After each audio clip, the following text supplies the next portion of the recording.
आज जवळपास 1 वर्षानंतर तुमचा 10वीचा रिझल्ट असेल, बरोबर ना? एक 15 दिवस एक्स्ट्रा, आणि तुम्ही 10वीचा पेपर दिला आणि 10वीचा रिझल्ट लागला आणि तुम्ही शाळेत पहिले आले. बघा किती भारी वाटेल. कसला सत्कार करतील सर आपले. सर तुमच्या आईवडिलांना पहा किती भारी वाटेल. मला पण किती भारी वाटेल. मस्त मी बुक्के घेऊन येईल. मारायला नाही, सॉरी, द्यायला. बुक्के, हार, पेढे बिडे एक जबरदस्त एकदम मस्त गिफ्ट मग सायकल वगैरे अशी काहीतरी मोठी काय मस्त गिफ्ट, मोबाईल हां गिफ्ट आहे. तुम्ही ज्याच्या शाळेत जो पाहिलं येईल त्याला मोबाईल, सायकल अशा गिफ्ट आहे आपल्याकडून. बोललोय मी सुरुवातीला पण ना, शाळेत पहिलं आलं पाहिजे. मस्त गिफ्ट वगैरे एकदम भारीत भारी तुम्हाला. बरं, पण तुम्हाला जर थार गाडी जर घ्यायची असेल, तुमचे पप्पा तुम्हाला थार गाडी देणार? कधीच नाही देणार. तुमचा बाप किती श्रीमंत होऊ द्या, तुम्हाला थार गाडी देईल का? आईचा तर प्रश्नच नाही आहे. आई लोक पेप्सीला पैसे देत नाही, तुम्हाला द्यावे. मग थार गाडी घ्यायला एकच ऑप्शन आहे, कोणता रे? आपल्याच कमाईने घ्यायला. आणि कमाईने जर घ्यायचं असेल तर कमाई तेवढी पाहिजे. नाही तर अख्खं म्हातारं होतं तेव्हा आल्टो गाडी घेतो माणूस, बरोबर ना? ज्याला 20-30 हजार रुपये पगार आहे तो एक तर बसनी फिरवतो किंवा मग सेकंड हँड 1 लाखाची आल्टो घेतो. बाकी काही घेईल का? मग तुम्हाला इन्कम किती पाहिजे किमान महिन्याला? 50,000. 50,000 1 लाखात काहीच होत नाही. लाख रुपयाच्या पगारात काही होत नाही. लाख रुपयाच्या पगारात फक्त का होतं माहिती आहे का? लग्न झाल्यावर पोरांची ॲडमिशन, पोरांची वह्या पुस्तकं, पोरांना ड्रेस. तो मागतो 2, आपण देतो 1. तो लीडची पेन्सिल द्या, आपण देतो त्याला 1 वाली पेन्सिल. हां, हे 50, 60, 70 हजाराच्या घरातली परिस्थिती आहे का नाही आहे? ज्याच्या घरात लाखाच्या पुढं पगार आहे त्याचं थोडंफार बरं आहे. पण थार घ्यायची असेल किंवा जी गाडी तुम्हाला 20-25 लाख रुपयाची घ्यायची असेल तर किमान 1.5, 2, 2.5 लाख रुपये महिन्याला येणं गरजेचं आहे. म्हणजे महिना तुम्हाला किती पाहिजे? 2 लाख किमान, त्याच्या खाली नाही बरं का. मला एक फक्त प्रामाणिकपणे सांगा, आता 2 लाख रुपये पगार जर मिळवायचा असेल तर 60% होईल का काम आपलं?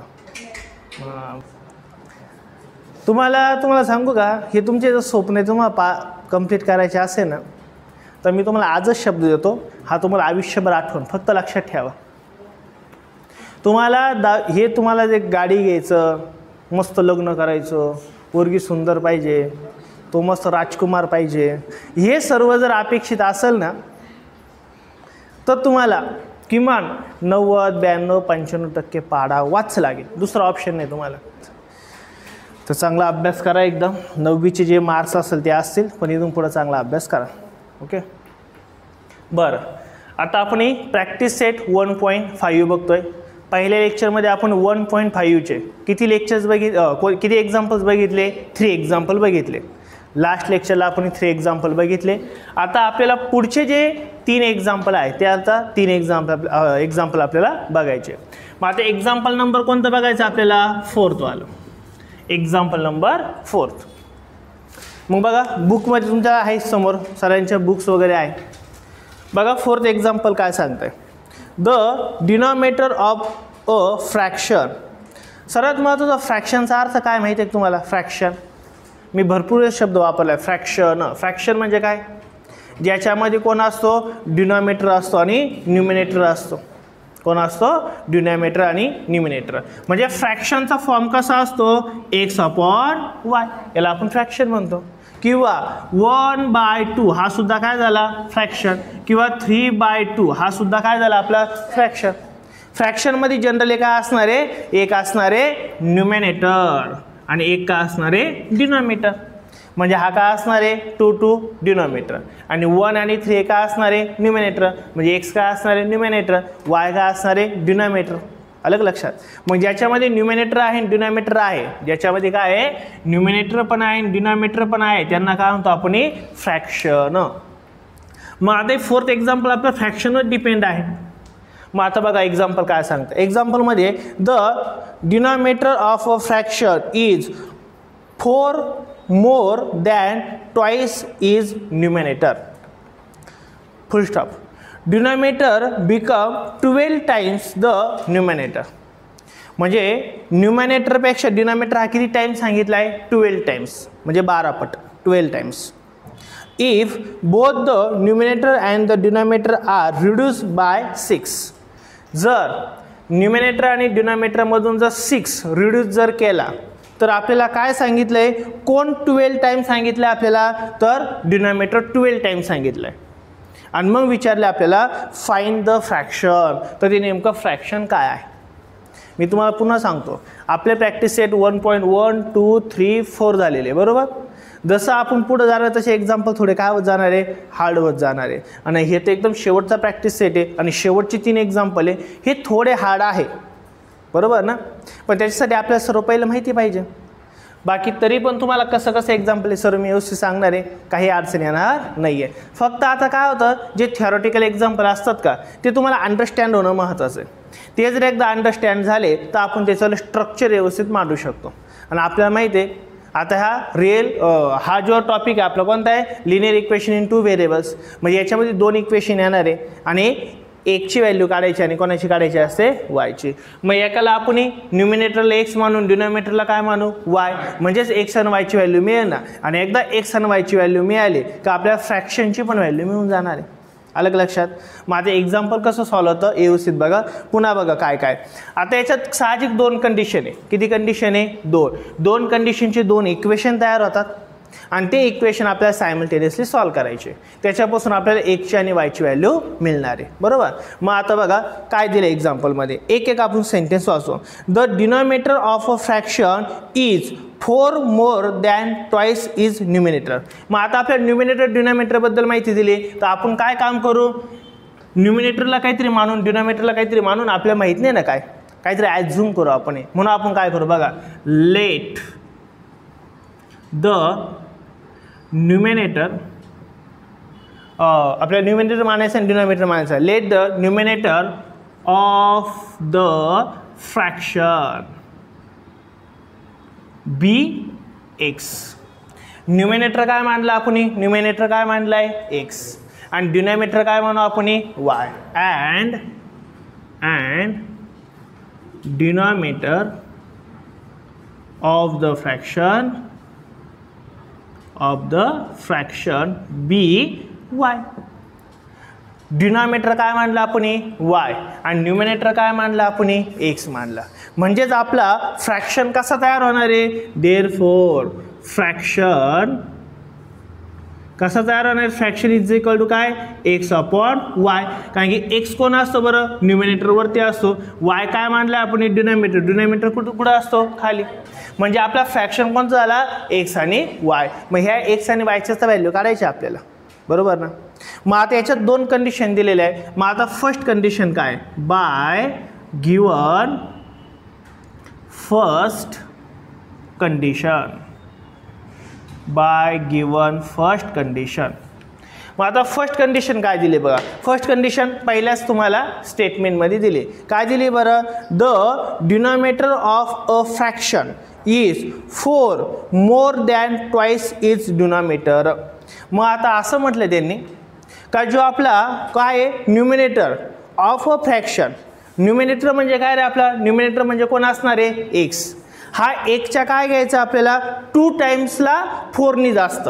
म्हणजे जो आपला कोण आहे न्यूमिनेटर, याला 2 टाइमनी 4 जर जास्त केला, 4नी जर जास्त केला तर कोण मिळणार आहे आपल्याला, न्यूमिनेटर मिळणार आहेत. कोण मिळणार आहे, न्यूमिनेटर. पुन्हा वाचतो मी वाक्य काय बघा. त्यांनी काय सांगितलंय, द डिनॉमिनेटर काय आपला x, the denominator of a fraction 4 Morcha अर्थ काय, जास्त. जास्तचा अर्थ काय घ्यायचा, प्लस. हा एक्स कशाने जास्त आहे, 4नी. 4 दॅन ट्वाईस म्हणजे काय, 2. मग हा काय घ्यायचा 2x, ट्वाईस आहे ना. मग हा सर्व म्हणजेच काय असणार आहे आपल्याला दिलेला आहे तिने डिनॉमिनेटर. म्हणजे डिनॉमिनेटर इज इक्वल टू काय असणार आहे, ट्वाईस न्यूमिनेटर प्लस 4. मग आपलं रिअल इक्वेशन किंवा आपलं जे लिनियर जे इक्वेशन असते कसं असतं, x plus y is equal to काय असतो, सी या फॉर्ममध्ये असतो. म्हणजे पहिले कोणाची व्हॅल्यू घ्यायची आपल्याला, एक्सची. नंतर कोणाची घ्यायची असते, वायची. नंतर कोणाची घ्यायची असते, सीची. सी म्हणजे काय, फक्त नंबर असतो. Very good. मग आता काय होईल बघा, हा प्लस आहे, हा अपोजिट साईडला गेला काय होईल मायनस. मग आपण असं म्हणू शकतो ना, हा 2x मी तसाच ठेवला, हा तिकडे गेला काय होणार आहे मायनस होणार आहे आणि इज इक्वल टू काय घेऊ इथं, हां बरं हा काय इथं सपोज बघा हा असाच ठेवलेला आहे, याला काही चेंज केला आहे का नाही. त्यानंतर हा फक्त इकडे आणला आहे बरोबर ना, म्हणजे काय झाला मायनस, आणि हा अपोजिट साईडला नेऊ म्हणजे काय होणार आहे -4 झाला का. एक्स वाय आणि सी झाला तयार. लक्षात आलं काय बोललो मी. बघा हा 2x ला 2x तसाच ठेवला मी, हा y प्लस आहे तिकडे गेला काय झाला -y, आणि हा जो 4 आहे हा अपोजिट साईडला गेला, अपोजिट साईडला गेला तर काय होणार प्लसचा मायनस होऊन जाणार आहे. एक्स वाय आणि सी हे फॉर्ममध्ये आले, मग याला इक्वेशन नंबर आपण काय म्हणू फर्स्ट म्हणू. फक्त आपल्याला स्ट्रक्चर काढणं इम्पॉर्टंट आहे, हे एवढं कळायला थोडं जड जातं.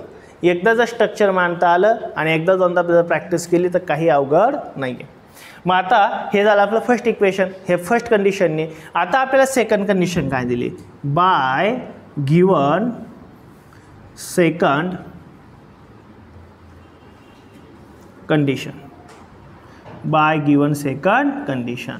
मग आता सेकंड कंडिशन काय, पुन्हा मी एकदा वाचतो बुकमध्ये बघा. सेकंड कंडिशन काय, denominator become 12 times the numerator. Denominator किती टाइम्स आहे 12 टाइम्स कोणाच्या न्यूमिनेटरच्या. बट कधी if both the numerator and denominator are reduce by 6. Reduce म्हणजे काय रे कमी करणं, रिड्यूसचा अर्थ काय कमी करणं. मग बघा आता मी तुम्हाला काय सांगतोय, जर y मधून पण 6 मायनस केला आणि x मधून सुद्धा काय केला 6 मायनस केला, त्यांनी काय म्हटले दोघांमधून सुद्धा काय करायचं आहे 6 रिड्यूस करायचं आहे. मग y मधून पण 6 रिड्यूस केला आणि x मधून सुद्धा x रिड्यूस केला. बट त्यांनी काय म्हटलंय न्यूमिनेटर बिकम 12 टाइम्स. न्यूमिनेटर काय असणार आहे 12 टाइम. न्यूमिनेटर म्हणजे आपला कोणता असणार आहे x. न्यूमिनेटर किती टाइम्स आहे 12 टाइम्स. मग याला आपल्याला काय म्हणावं लागेल, हे 12 टाइम्स झालं का नाही आहे, हे 12 टाइम्स आहे कोणाच्या डिनॉमिनेटरच्या, झालं का नाही. हा जर 1 आहे तर हा काय आहे 12 टाइम्स. लक्षात आलं का. मग हेच ते इक्वेशन आपल्याला मांडायचं होतं. मग हे इक्वेशन आपलं झालं. बट आपल्याला ह्या फॉर्ममध्ये पाहिजे ना ते, मग मध्ये काय करावं लागेल आपल्याला कॅल्क्युलेशन. मग काय होईल बघा कॅल्क्युलेशन कसं होईल, देअरफॉर हा y मी तसाच ठेवला -6 is equal to 12 into x म्हणजे काय होणार आहे 12x मायनस 12 6 जा किती जाणार आहे 72. किती जाणार आहे 12 6 जा 72.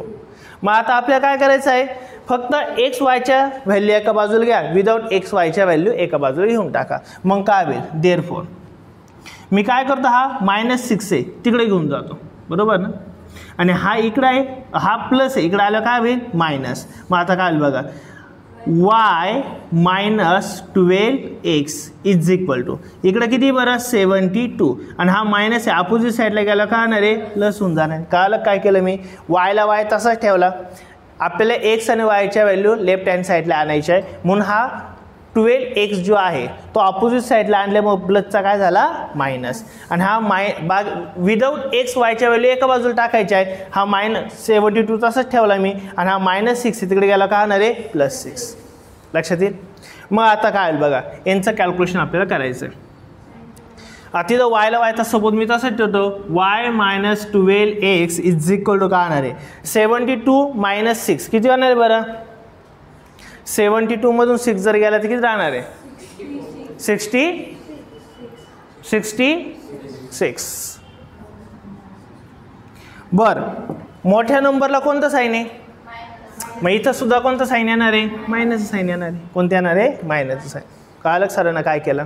बट आपल्याला फॉर्म पहिला कोण पाहिजे रे एक्सवाला पाहिजे ना, पहिलं कोण पाहिजे एक्स, नंतर वाय आणि नंतर कोण पाहिजे आपल्याला सी. मग आता एक काम करू ना आपण हा पहिला लिहू बाकी काही नाही -12x + y is equal to -66. काही केलं का मी नाही, फक्त एक्सवाला पहिला लागतो आपल्याला वाय नंतर लागतो ते फक्त मान्य करून घेतले. बट इथं जर तुम्हाला डायरेक्ट मायनस म्हटलं का थोडंसं जड जाईल, पहिलंच मायनस नको आहे ना. मग आपण काय करू टोटल इक्वेशनचं साईन चेंज करू. टोटल इक्वेशनचं साईन चेंज केलं तर काही फरक पडत नाही, म्हणजे प्लसवाले मायनस आणि मायनसवाले प्लस. थोडं आपल्याला थोडं सोपं एक्झाम्पल. मग आता 12x मग प्लसचं काय होईल इथं मायनस, कारण की इथं मायनसचं काय झालं आहे प्लस आणि इथं मायनसचं काय होणार आहे प्लस. झालं का, एक्स वाय आणि सी ह्या फॉर्ममध्ये झालं का, झालं. मग इक्वेशन नंबर आपण काय म्हणू, सेकंड. मग बघा बरं, इक्वेशन फर्स्ट आणि इक्वेशन सेकंडमध्ये कोणता व्हेरिएबल सेम आहे का, बघा वाय वाय सेम आहे का, वाय वाय सेम.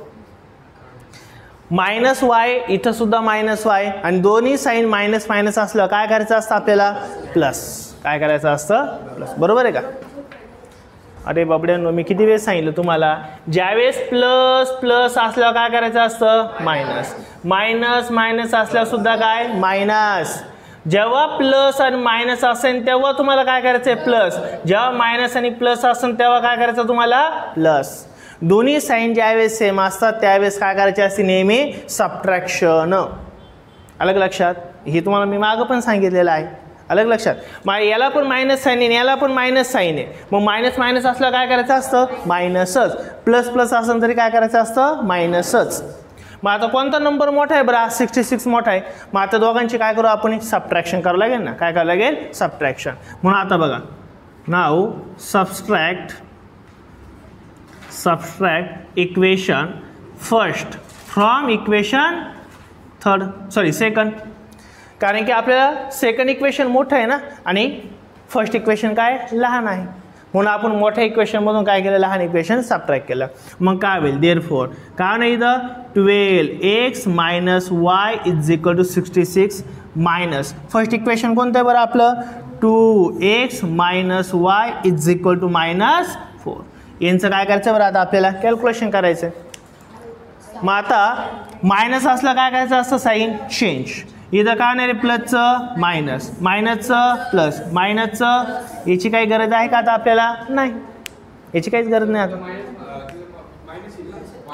कुठं, इथं ना. मग मायनस असलं प्लस होईल ना. नाही नाही नाही नाही, दोघं ज्यावेळेस मायनस असतात का त्यावेळेस त्यांची सबट्रॅक्शन करायची असते. आणि सबट्रॅक्शन करताना तुम्हाला रूल काय सांगितला आहे, सेकंड इक्वेशनचे साईन चेंज होतात. मग इथं प्लस आहे, नाही म्हणजे काय, प्लस म्हणजे काय होणार आहे, मायनस. इथं काय मायनस, मग काय होईल, प्लस. इथं काय मायनस म्हणजे काय होईल, प्लस. हे साईन मी कोणासाठी सांगितले तुम्हाला, इक्वेशनसाठी सांगितलेले. काय सांगितले, इक्वेशनसाठी. आणि बाकी मग सबट्रॅक्शन जर आपण केले तर दुसऱ्याचे साईन काय होतात, चेंज होतात. अलग लक्षात. मग तिथं काय होईल बघा, इथं 12x - 2x किती होणार आहे, 10x. Very good. -y + y काय होणार आहे, कॅन्सल. झाले कॅन्सल, आपल्या कॅन्सल दोन महत्त्वाचं होतं, झाले कॅन्सल. = 66 + 4 किती होणार आहे, 70. किती होणार आहे, 70. देअरफॉर आता आपल्या कोणाची व्हॅल्यू काढायची आहे, 1 ची. मग हा 10 इथं मल्टिप्लाय इकडे आलं काय होईल, डिवाइड. मग 70 अपॉन किती होणार आहे, 10. 0 0 गेट कॅन्सल. आणि देअरफॉर x = किती येणार आहे, 7. x ची व्हॅल्यू किती आली, 7. x ची व्हॅल्यू आली 7. म्हणजे तुमचा x कोण आहे बरं, न्यूमरेटर. न्यूमरेटर किती आलं आपला, 7 आलाय. आता कोण काढायचं तुम्हाला, डिनॉमिनेटर. म्हणजे कोणाची व्हॅल्यू काढायची, y ची व्हॅल्यू काढायची. मग y ची व्हॅल्यू कशी काढतो आपण, ही व्हेरी गुड, पुट करावं लागते व्हॅल्यू. मग आता आपण असं म्हणू, पुट x = 7 इन इक्वेशन. कशात टाकायचे, फर्स्ट. कारण की फर्स्ट इक्वेशन थोडं लहान दिसतं ना आपल्याला, फर्स्टमध्ये टाकले. मग फर्स्ट इक्वेशन काय बरं आपलं, 2x - y = -4. मग देअरफॉर x ची व्हॅल्यू माहिती आहे आपल्याला, 2 इन ब्रॅकेट x ची व्हॅल्यू किती आहे, 7 - y = किती होणार आहे, 4. 7 2 किती होणार आहे, 40. मायनस किती होणार आहे, y = काय, -4. हा -y तिकडे नेला आणि हा -4 इकडे आणला, काय होणार आहे, प्लस प्लस. म्हणजे देअरफॉर काय होईल बरं, इथं 40. हा मायनस इकडे आला, काय होणार आहे, +4. आणि हा -y तिकडे गेला, काय होणार आहे, +y. मग 40 + 4 किती होणार आहे बरं, 80. म्हणजे 80 = किती येणार आहे, y. देअरफॉर y ची व्हॅल्यू किती आली आपली, 80. y ची व्हॅल्यू किती आली आपली, 80. आणि x ची व्हॅल्यू किती आली, 7. मग आता आपल्याला तेच फ्रॅक्शन काढायचे ते x आणि y. म्हणून आपण डायरेक्ट म्हणू शकतो ना, आपल्याला कशी व्हॅल्यू काढायची आहे, फ्रॅक्शनची तर काढायची ना. मग x ची व्हॅल्यू किती आली आपली, 7. y ची व्हॅल्यू किती आली आपली, 18. देअरफॉर मग तोच फ्रॅक्शन काय असणार, therefore fraction = x upon y. आणि x ची व्हॅल्यू काय आली आपली, 7/18. It's our solution. ध्यानात येईल का? झालं लिहून. आता एक्झाम्पल नंबर कोणतं बघायचं आपल्याला? Example number 5. आता 5th एक्झाम्पल काय आपण बघूयात. बघा काय सरांनी बुक्समध्ये बघा 2 types of boxes A and B. 2 प्रकारे काय दिले आपल्याला? बॉक्स दिले. एक बॉक्स कोणता आहे? A आणि एक बॉक्स कोणता आहे? B आहेत. Are to be place in truck having capacity of 10 tons. हे बॉक्स A आणि बॉक्स B हे कुठे ठेवायचे आपल्याला? ट्रकमध्ये ठेवायचे.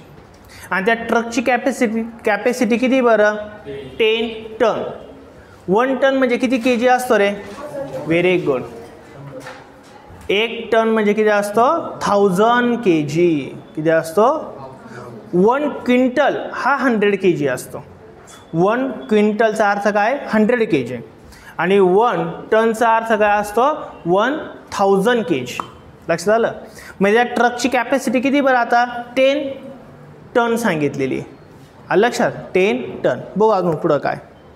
When 150 boxes of type A and 100 boxes of type B are loaded in truck, it weight 100 ton. म्हणजे बघा त्या ट्रकमध्ये आपण A बॉक्सेस 150 ठेवले आणि B बॉक्सेस किती ठेवले? 100 ठेवले. तर त्याची कॅपॅसिटी संपून जाते. म्हणजे किती होती कॅपॅसिटी? 10 टन होती. म्हणजे आता याच्यात पुन्हा बॉक्स बसणार आहे का? नाही. म्हणजे त्या बॉक्सने काय केली? ती पूर्ण ट्रक पॅक करून टाकली. पण जर पुढं काय म्हटलं? But when 260 boxes of type A, पण त्याच्याऐवजी जर आपण 260 बॉक्सेस एचे टाकले and loaded in truck, it can still accumulated 40 boxes of type B. Sorry काय? 40 बॉक्सेस ऑफ टाईप बी. म्हणजे काय म्हटलंय? जर त्या गाडीमध्ये 260 बॉक्सेस एचे ठेवले तर त्याच्यामध्ये किती जागा शिल्लक राहते का? ज्याच्यामध्ये बी बॉक्स फक्त किती बसणार आहे? 40 बसणार आहेत. तर क्वेश्चन असा विचारला आपल्याला, find the weight of each box. तर त्या बॉक्सचा वेट किती असणार आहे? म्हणजे आपल्याला कोणाचं वेट काढायचं आहे? बॉक्स ए आणि बॉक्स बीचं वेट काढायचं. लक्षात आलं का? क्वेश्चन का आला काय? क्वेश्चन पुन्हा मी एकदा तुम्हाला मराठीत सांगतो. बघा एक मोठी ट्रक आहे. त्या ट्रकमध्ये किती वेट कॅपॅसिटी? फक्त 10 टन आहे. म्हणजे फक्त 10 टनच त्याच्यात वस्तू बसेल, त्यापेक्षा जास्त बसणार नाही आहे. मग हे 2 प्रकार करून पाहिले आपण. 2 कंडिशन आहे, 2 प्रकारे. पहिलं काय केलं त्यांनी का? 150 बॉक्स 150 बॉक्स एचे घेतले आणि 100 बॉक्स बीचे घेतले. तिने पूर्ण गाडी लोड झाली. म्हणजे आता पुन्हा त्याच्यात काही जागा आहे का बॉक्स ठेवायला? नाही आहे. पण तिने अजून एक प्रयोग केला. कोणता प्रयोग केला? की त्या गाडीमध्ये 260 म्हणजे 260 बॉक्सेस एचे टाकले तर बीचे फक्त किती बसतात ते आता? 40. तरी गाडी काय होऊ राहिली? लोड होऊ राहिली. तर क्वेश्चन असा विचारला आपल्याला, what is the weight of box A आणि what is the weight of box B. तर एचं वेट काय आहे आणि बीचं वेट काय आहे असा क्वेश्चन आपल्याला विचारला आहे. क्वेश्चन तुमच्या समोर आहे बघा. मग आता आपल्याला कोणाचं वेट काढायचं आहे? बॉक्स एचं आणि बॉक्स कोणाचं काढायचं आहे? बीचं. मग आपण असं म्हणू शकतो, let the weight of box type A B x मानू. जो ए टाईपचा बॉक्स आहे का त्याचं वेट किती मानू आपण? एक्स मानू. And weight of box type B काय मानू? वाय. आणि बी टाईपच्या बॉक्सचं वेट किती मानू आपण? वाय. ते एक्स आणि वायची व्हॅल्यू काढायची ना. एकची व्हॅल्यू काढणं म्हणजेच बॉक्स एचं वेट निघणं आणि वायची व्हॅल्यू काढणं म्हणजेच काय? बॉक्स बीचं वेट निघणं. आणि आपल्याला तेच तर काढायचं आहे. म्हणून आपण हे काय केलं? ॲझ्युम केलं. काय केलं? हे ॲझ्युम केलं. आता त्यांच्या काय कंडिशन ते आपण बघू. पण एक गोष्ट इथं क्लिअर करा. तुम्हाला मी सांगितलं 1 टनचा अर्थ काय असणार आहे? 1000 केजी. बरोबर का नाही? मग आपली जर किती टन सांगितलं आहे रे? 10 टन. किती सांगितलं आहे? 10. मग इथं जर 0 वाढला तिकडं पण एक 0 वाढेल ना. म्हणजेच 10 टनचा मिनिंग काय असणार आहे? 10,000 किलोग्रॅम केजी. 1 टन म्हणजे काय 1000 kg, तर 10 टन म्हणजे काय असणार आहे 10,000 kg, बरोबर का नाही. मग आता इथून पुढे आपल्याला 10 टनच्या ऐवजी किती घ्यायचं आहे, मग आपण नेहमी 10,000 kg घ्यायचं आहे. आलं लक्षात. मग आता इथं कोणत्या कोणत्या कंडिशन दिल्या ते आपण बघूया. मग इथं first condition bye given first condition. मग आता फर्स्ट कंडिशन काय, फर्स्ट कंडिशन काय सांगितले बरं त्यांनी, ए टाईपचे किती बॉक्स घ्यायचे 150 आणि बी टाईपचे किती बॉक्स घ्यायला लावले त्यांनी, आपल्याला किती घ्यायला लावले 100, आणि ते काय होतं ते मग कॅपॅसिटी पूर्ण ट्रकची संपून जाते. मग हेच घेतलं ना, ए टाईपचा बॉक्सचा किती वेट आहे बरं, इथं एक्स वेट आहे ना. मग आपण असं कन्सिडर करू शकतो ना, काय कन्सिडर करू शकतो, एक्स टाईपचा जो बॉक्स आहे ते किती घ्यायचे 150, किती घ्यायचे 150, आणि बी वाला जो आहे बीचं किती वेट आहे वाय, आणि वायवाले किती घ्यायचे बरं 100 सांगितले, आणि हे दोन्हींचं एकत्रित वेट किती होणार आहे 10 टन, आणि 10 टन म्हणजेच काय बरं 10,000 kg. अलग लक्षात काय कळालं मी काय बोललो, 10,000 kg वेट कधी होतं आहे त्यांनी सांगितलं आपल्याला, 150 बॉक्स कोणाचे घ्यायचे एचे, आणि 100 बॉक्स कोणाचे घ्यायचे वायचे, म्हणजेच कोणाचे बीचे घ्यायचे.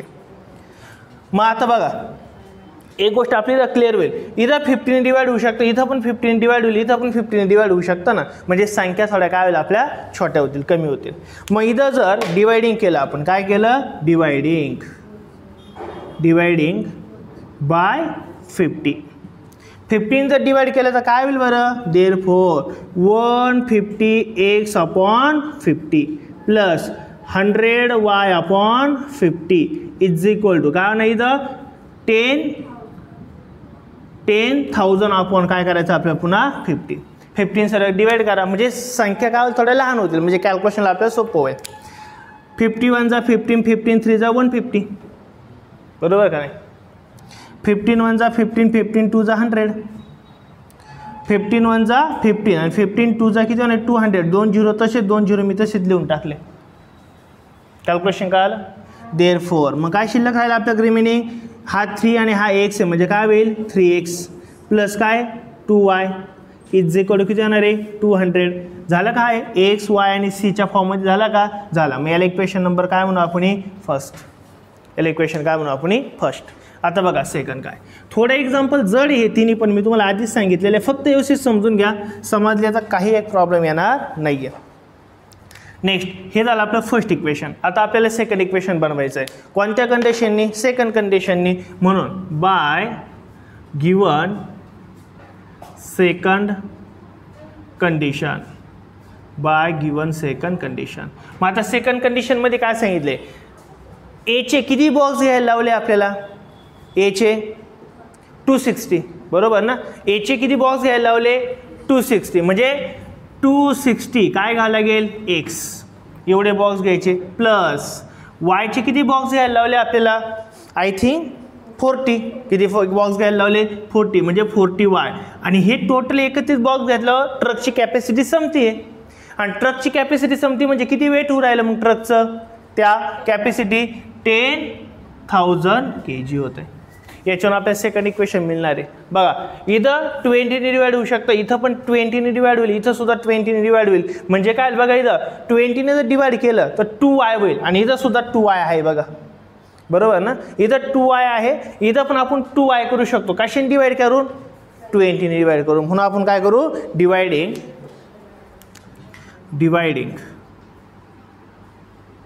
बाय 20. मग 20 ने जर डिवाइड करायचं म्हटलं तर 260/20x plus 40/20y is equal to 10,000 किती होणार इथं 20.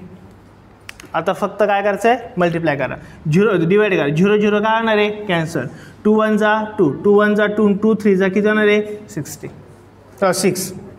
इथं 0 0 गेट कॅन्सल, 2 1 जा 2, 2 2 जा किती होणार आहे 4, पुन्हा 0 0 गेट कॅन्सल, 2 1 जा 2, 2 5 जा किती होणार आहे 10, 2 0 बाकी 2 0 तशीच लिहून टाकले मी.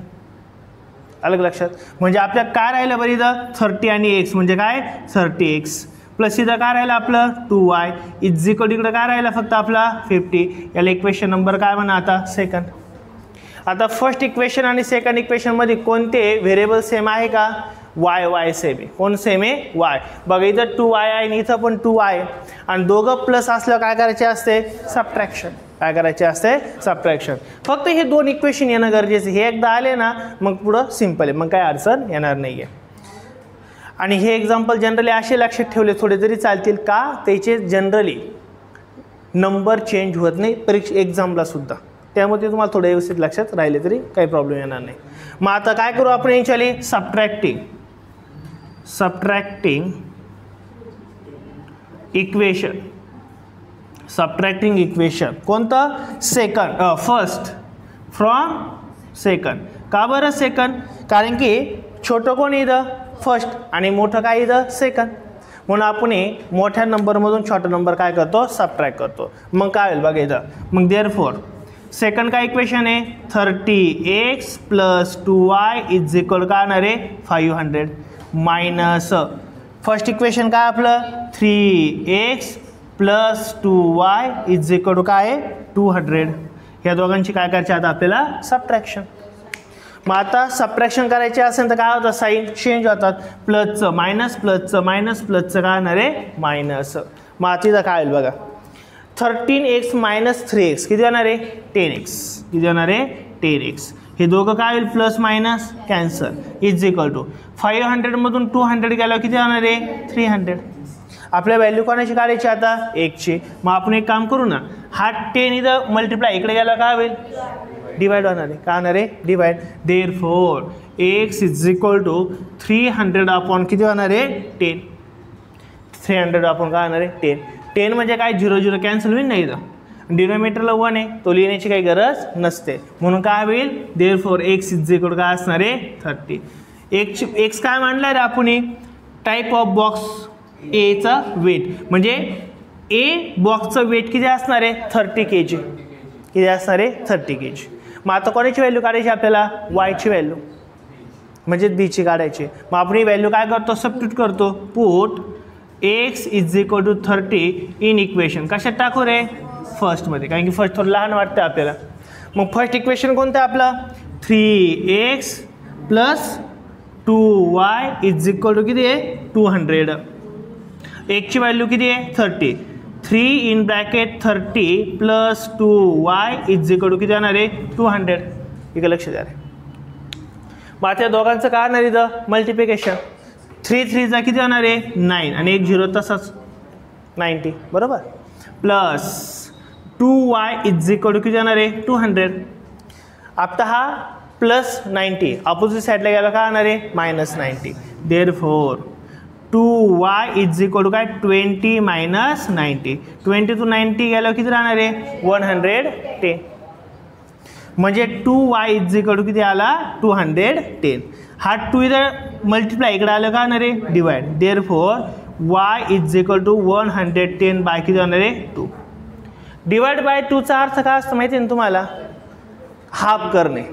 मग 110चा हाफ किती असतो? 100चा हाफ किती असतो? 50. आणि त्या 10च्या हाफ किती होणार आहे? 5. 50 आणि 5 किती होणार आहे? 55. मग आपण डायरेक्ट काय लिहू शकतो? 55. देअरफॉर वायची व्हॅल्यू किती आली? 55. मग आपण लिहू शकतो नाही का? काय लिहू शकतो? देअरफॉर वेट ऑफ काय म्हणतात? Weight of box type A is किती असणार? टाईप एचा बॉक्सचं वेट 30 kg. आणि इथं खाली काय लिहायचं तुम्हाला? Weight of box type B is 55 kg. आलं लक्षात? बीचा किती असणार आहे?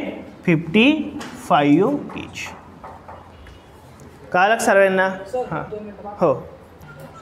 Example number 6. चला द्या लक्ष. तुमच्या समोर क्वेश्चन आहे ऑलरेडी. काय बघा. आउट ऑफ 90-100 किलोमीटर म्हणजेच 1090 kilometre we shall travel some distance by bus and some by aeroplane. म्हणजे विशाल काय करतोय? 1900 किलोमीटर प्रवास करतोय आणि त्या प्रवासापैकी काही प्रवास कशाने करतोय? तो बसने. आणि काही प्रवास कशाने करतोय? तो एरोप्लेनने, विमानाने करतोय. बरोबर ना? किती करतोय प्रवास हे सांगितलंय का आपल्याला? नाही. पुढं काय? But travel with average speed of 60 km per hour and average speed of aeroplane is 700 km per hour. It takes 5 hours to complete to journey.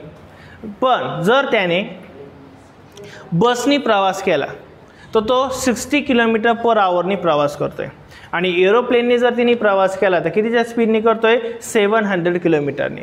आणि असा जर त्यांनी प्रवास केला तर त्याला टोटल प्रवासासाठी टोटल ट्रॅव्हलिंगसाठी किती आवर्स लागतात ते 5 आवर्स. बरोबर ना, किती लागतात ते 5 आवर्स. मग आपल्याला काय क्वेश्चन विचारला आहे, find the distance Vishal travel by bus.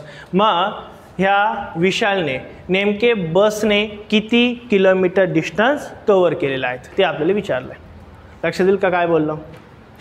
मग तुम्हाला दोन्ही प्रकारचे क्वेश्चन विचारतील, काय विशालने बसने किती प्रवास केला आणि विशालने एरोप्लेनने किती प्रवास केला, दोन्ही पण विचारतील. पण आपल्या इथं फक्त काय विचारलं आहे, what is the distance Vishal travel by bus. बसने किती प्रवास केला ते आपल्याला फक्त विचारलेलं आहे. मग आता आपण बघ करू, आपल्याला बसने किती प्रवास केला माहिती आहे का, नाही. एरोप्लेनने किती प्रवास केला आपल्याला माहिती आहे का, ट्रॅव्हलिंग, नाही. मग एकाला एक्स मानून दुसऱ्याला काय मानू, वाय. बरोबर, म्हणून आपण म्हणू लेट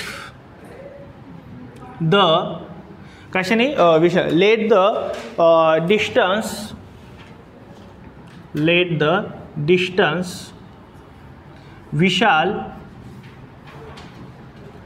ट्रॅव्हल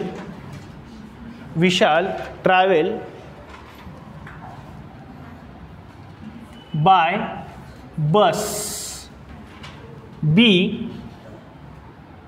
एक्स. विशालनी बसने किती प्रवास केला आपण असं मानलं, एक्स किलोमीटर. काय एक्स असेल, काय असेल एक्स. काय म्हणू आपण, एक्स किलोमीटर. प्रवास कसा असतो किलोमीटरमध्ये. अँड बाय आणि बाय दुसरं काय सांगितलं आपल्याला, एरोप्लेन. बाय एरोप्लेन बी वाय. विशालने बसने किती प्रवास केला आपण असं अँझ्युम केलंय, एक्स किलोमीटर. आणि एरोप्लेनने किती ट्रॅव्हलिंग केली तिने आपण अँझ्युम केली, वाय किलोमीटर ट्रॅव्हलिंग केले आपण असं अँझ्युम केलंय. मग त्याच्यात दोन कंडिशन दिल्या आहे. फर्स्ट कंडिशन काय बघा, by first condition. By first condition. First condition काय सांगितलं आपल्याला, विशालने किती प्रवास केला आहे बरं, 1900 किलोमीटर. यातला काही ट्रॅव्हलिंग कशाने केली तिने, बसने. आणि काही ट्रॅव्हलिंग कशाने केली, वाय एरोप्लेनने केली, म्हणजे वाय एवढी केलेली. मग आपल्याला माहिती नाही म्हणून पण एक गोष्ट आपल्याला कळते ना, काय बसने टोटल किती केली आहे, एक्स. आणि एरोप्लेनने किती केली, वाय. आणि ह्या दोघांचं मिळून एकूण किती केलं आहे बरं तिने ट्रॅव्हलिंग, 1900. टोटल तेवढीच केली आहे ना, एक्स प्लस वाय. बसने केलेला प्रवास आणि एरोप्लेनने केलेला प्रवास एकूण किती, एकूण म्हणजे काय टोटल म्हणजे काय प्लस किती आहे 90. मग याला इक्वेशन झालं, इक्वेशन तयार आपलं एक्स वाय आणि काय सी झालं ना. मग याला इक्वेशन नंबर डायरेक्ट काय म्हणू शकतो आपण, फर्स्ट. आता सेकंड कंडिशन काय, बाय सेकंड कंडिशन.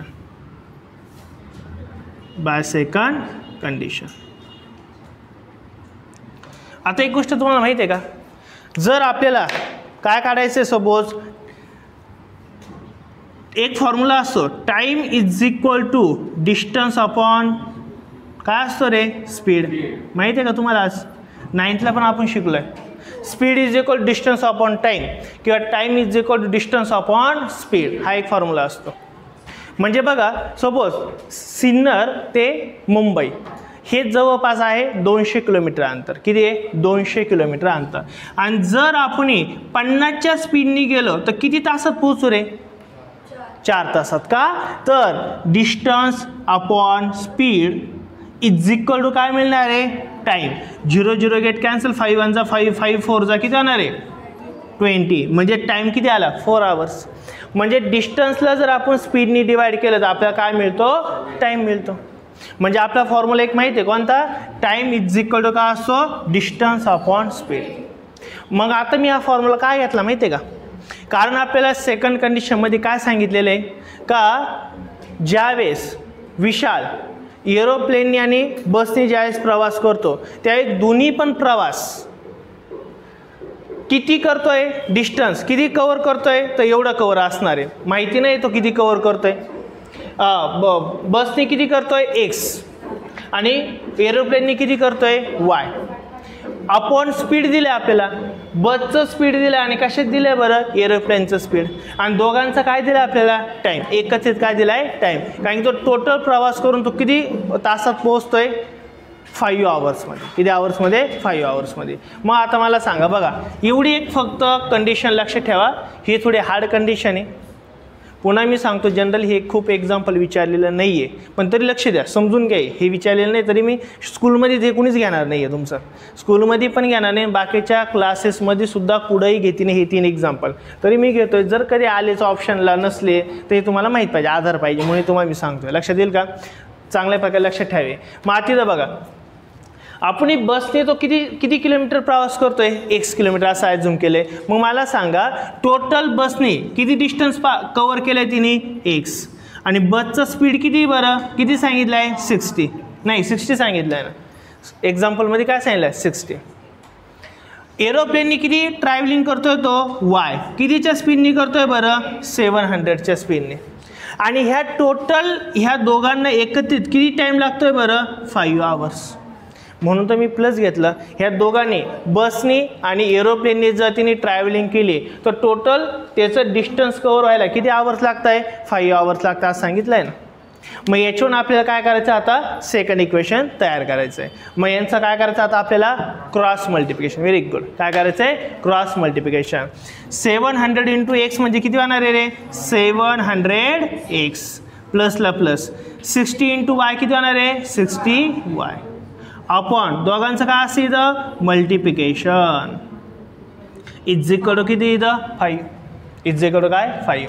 आता बघा पुढं काय होईल. हे थोडं कॅल्क्युलेशन मोठं आहे साहजिक. हे थोडं लास्ट एक्झाम्पल आहे, जास्त विचारलेलं नाही आहे, त्यामुळं याचं थोडं कॅल्क्युलेशनही जास्त आहे, पण समजून घ्या काय. आता बघा, हा इथं डिवाइड आहे, इकडे गेला काय होईल रे, मल्टिप्लाय होईल ना. काय होणार रे, मल्टिप्लाय. मग आता काय होईल बघा, therefore 700x plus 60y is equal to, इथं काय होणार आहे, 5 इंटू 60 इंटू काय होणार आहे, 700. कारण की हे डिवाइड आहे ना, इकडे लक्ष द्या, हे काय आहे, डिवाइड आहे. तिकडे गेलं काय होणार आहे, मल्टिप्लाय होणार आहे ना. एक गोष्ट आपल्याला जाणवती बघा, इथं काय होईल बरं, इथं 10 सर्व डिवाइड होणार आहे का नाही आहे, 10 मग आपण काय करू, 10 सर्वांना डिवाइड करू. डिवाइडिंग यांचं मल्टिप्लिकेशन करून घेऊ, चला काय हरकत नाही. देअरफॉर यांचं काय होणार आहे, 700x plus 60y is equal to, या सर्वांचं मल्टिप्लिकेशन.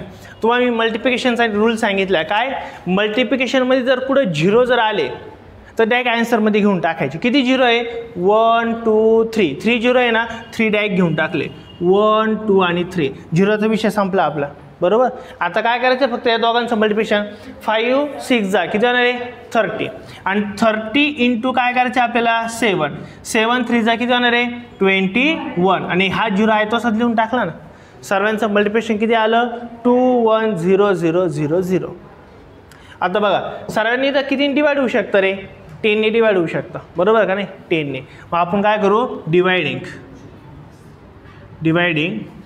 बाय 10. 10 डिवाइड केलं तर काय होणार आहे, 700x upon 10 plus 60y upon 10 is equal to 1 2 1 0 0 0 0 upon किती होणार आहे, 10. 0 0 कॅन्सल, 0 0 कॅन्सल, 0 0 कॅन्सल. बरोबर, हे काय होणार, सर्व कॅन्सल होऊन जाणार आहे. मग देअरफॉर आता काय शिल्लक राहिलं आपली, इथं 70x plus 6y is equal to 2 1 0 0 0 राहिले, बरोबर का नाही. इथं काय 6y, हा लक्षात आलं. आता मला सांगा, हे इक्वेशन नंबर काय होऊ शकतं, आपण सेकंड म्हणून, याला काय हरकत नाही, याला इक्वेशन नंबर काय होणार आपण, सेकंड.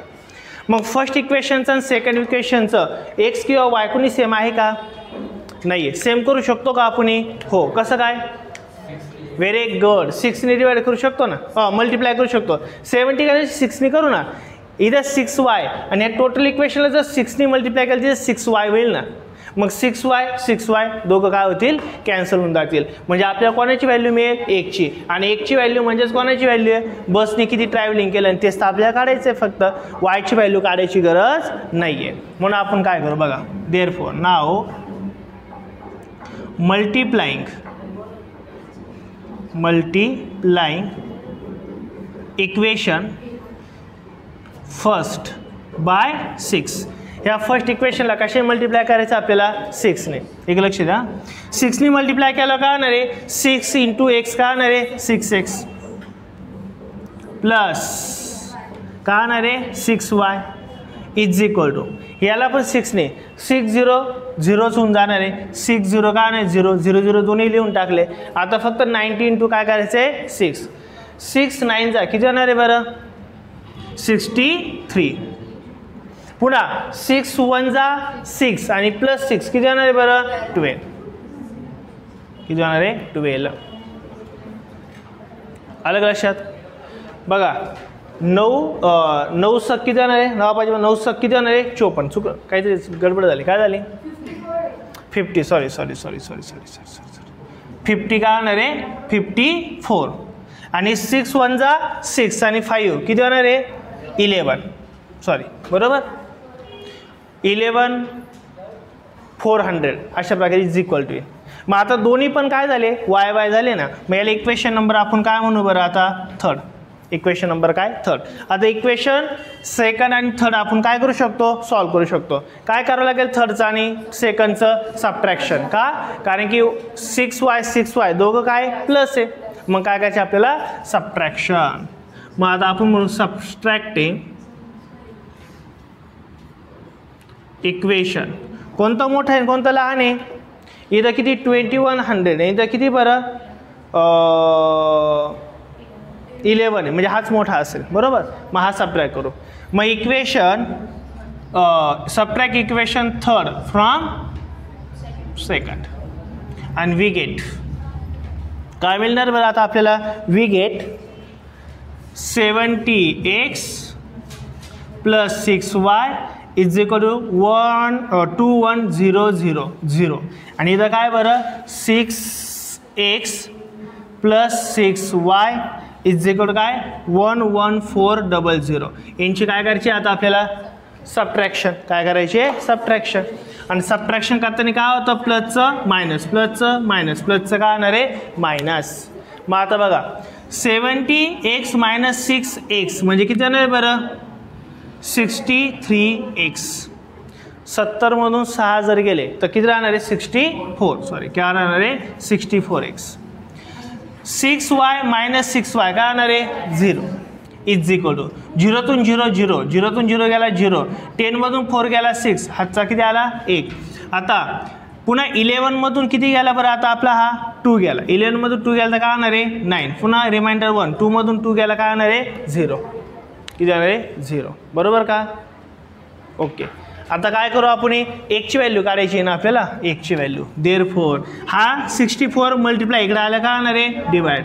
मग x इज इक्वल टू 1600 आपण किती होणार आहे 64.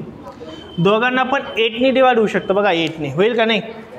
8 जा किती होणार आहे 64 आणि 8 1 जा 8, 1 उरला याच्यावर घेतला 6, 8 2 जा किती होणार आहे 60. पुन्हा 2 0 उरले, 2 0 घेऊन टाकले. Therefore x is equal to 1200 आपण किती होणार आहे 8. 8ने अजून डिवाइड होऊ शकतं बघा. 8ने जर डिवाइड व्हायचं असेल तर 8 1 जा 8, 8 1 जा 8 किती उरले 4, वरतून काय घेतला 0चा, 8 5 जा 40 आणि तो गेला म्हणजे 1 0 राहिला. म्हणजेच x इज इक्वल टू किती आला आपला 150. आणि 1चीच व्हॅल्यू म्हणजे कोणाची व्हॅल्यू बरं, तिने विशालनी बसने किती ट्रॅव्हल केलं आहे ते कोणाचे, 1ची व्हॅल्यू बसने. म्हणून therefore Vishal travel by bus 150 kilometre. विशालनी बसने किती प्रवास केला आहे? 150 किलोमीटर प्रवास केलेला आहे. पुढे